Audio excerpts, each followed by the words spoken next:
నమస్తే అండి, నా పేరు Lavanya. Welcome back to Bhimavaram special kitchen. ఈరోజు నేను మీకు రెస్టారెంట్ స్టైల్ జీరా రైస్ని ఎలా తయారు చేసుకోవాలో చూపిస్తున్నానండి. దీన్ని తయారు చేయడం చాలా చాలా ఈజీ. అలానే జీరా రైస్ చాలా కంఫర్టబుల్ ఫుడ్ కదా, డైజెషన్ కూడా చాలా చాలా మంచిది.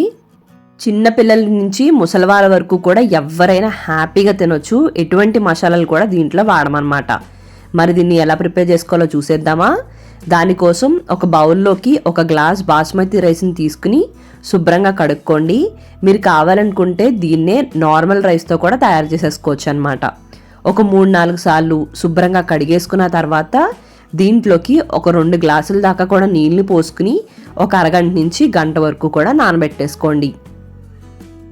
ఆ తర్వాత స్టవ్ని ఆన్ చేసుకుని ఒక కడాయిని పెట్టుకుని దాంట్లో 2 టీ స్పూన్ల నూనెని అలానే 2 టీ స్పూన్ల నెయ్యిని కూడా వేసుకోండి. కావాలనుకుంటే పూర్తిగా నెయ్యితో కూడా చేసుకోవచ్చు, ఫ్లేవర్ ఇంకా బాగుంటుంది.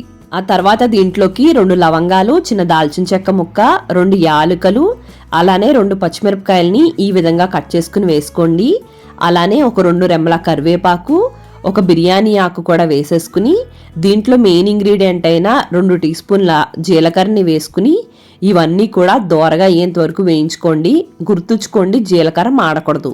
ఈ విధంగా వేగిపోయిన తర్వాత దీంట్లోకి మనం పెట్టుకున్న రైస్ని వాటర్ లేకుండా ఇలా డ్రైన్ చేసేసుకుని ఈ రైస్ అంతా కూడా దీంట్లోకి వేసేసుకుని ఒక 2 నిమిషాల పాటు అటు ఇటు కలుపుతూ దీంట్లో ఫ్రై చేయండి. దీనివల్ల ఆ నెయ్యి అండ్ జీలకర్ర ఫ్లేవర్ బాగా పడుతుంది అన్నమాట రైస్కి. 2 నిమిషాలు అయిపోయిన తర్వాత దీంట్లోకి మనం ఏ గ్లాస్తో అయితే రైస్ని వేసుకున్నామో అదే గ్లాస్తో గ్లాసు అండ్ 3/4 గ్లాస్ దాకా కూడా వేసుకోండి. అంటే 2 గ్లాసులు పూర్తిగా అవసరం లేదు.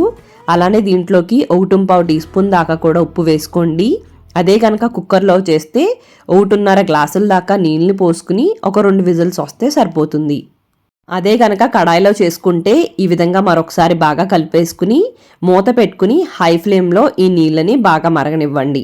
నీళ్లు ఇలా మరగడం స్టార్ట్ అయిన తర్వాత మరొకసారి అటు ఇటు కలిపేసుకుని దీంట్లోకి కొద్దిగా కొత్తిమీరని వేసేసుకుని స్టవ్ని పూర్తిగా సిమ్లోకి టర్న్ చేసేసుకుని దీన్ని కుక్ అవనివ్వండి.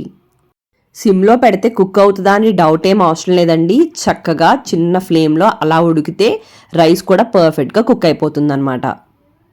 ఇలా ఎప్పటి వరకు కుక్ చేసుకోవాలంటే అడుగున వాటర్ అంతా కూడా పోవాలి అండి.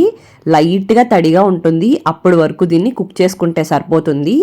ఈ విధంగా పైన పొడిపొళ్ళాడుతూ లైట్గా కింద తడిగా ఉన్నప్పుడు దీన్ని మరొకసారి అటు ఇటు కలిపేసుకుని పైనంతా కూడా ఫ్లాట్గా చేసుకోండి. అంటే నొక్కొద్దు, పైపైన మాత్రమే గరిటెతో ఇలా ఇలా అనేసుకుని మూత పెట్టేసుకుని స్టవ్ని ఆఫ్ చేసేసుకుని ఒక 10 నిమిషాల పాటు అలా వదిలేసేసేయండి.